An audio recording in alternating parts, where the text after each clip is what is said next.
Power standard number 2, the art of making inferences. So, by the end of this lesson, you'll be able to use story details, life experiences, and your prior knowledge to make inferences about story details, characters, authors' choices, and motives, and it'll allow you to add evidence that will strengthen or weaken your argument or claim. So why do we need inference skills? Well, an author doesn't always explain everything in a story or a piece of informational text. So as a reader, we have to use story clues. We have to use our own personal experience, and we have to use our prior knowledge. We use each of these three things to make what I like to call text-to-text connections. The more connections we make, the stronger our inferences are. Now, one thing that you need to remember is that an inference is your assumption based on the text. Therefore, everybody's inferences are going to be different at times, and no one inference is correct unless you can provide the ample textual evidence to back it up.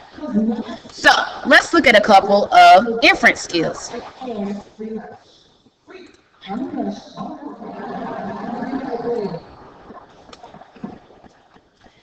So let's look at inferences when we're dealing with character, personalities, and emotions. So, with this in mind, let's take a look at an excerpt. So the question is, how does the woman feel about what this person has done? Based on her smile and her tears, we can assume she is happy and touched by the gesture. Let's do another one.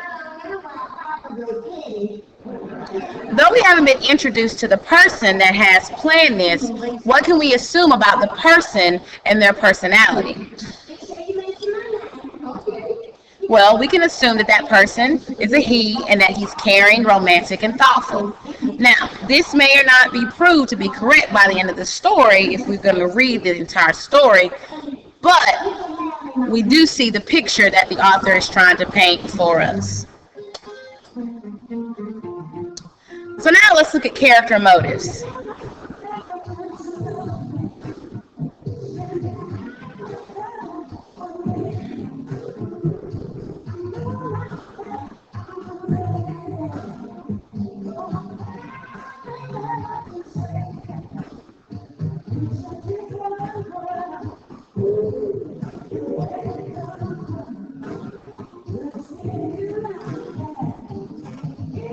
So why did he leave her a note? Based on the text, what inference can you make to answer that question? Well, we can infer that he left her a note to tell her to meet him on the beach. Now, here's another motive question. Why has Charles made this picnic for her? To propose to her. Yay! Let's look at writers' motives when we talk about informational text. So remember, all people have their own moral and political perspectives or opinions. Sometimes these perspectives color what an author writes, meaning it kind of makes it more biased. So read the following excerpt and see if you can determine what this writer's motives is for writing this might be. And you'll need to use inferences to do it.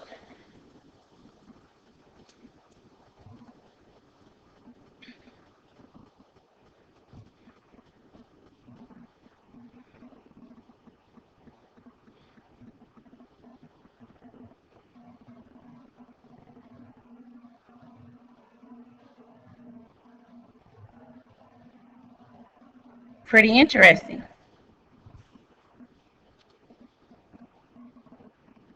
So let's ask ourselves a few questions about this piece.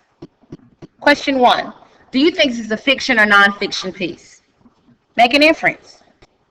What motives did the author have for writing this piece? You'll need to make another inference using your prior knowledge. And how do we know that we are getting colored or biased information? Well, we know it's a nonfiction piece. We know that the writer is probably an environmentalist, and we know we're getting one-sided statistics by the use of the words, like good start, our responsibility.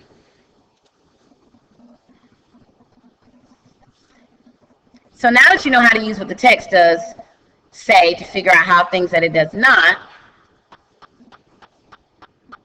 let's look at a few excerpts to practice your new skills. Or how about we go straight to the lecture video?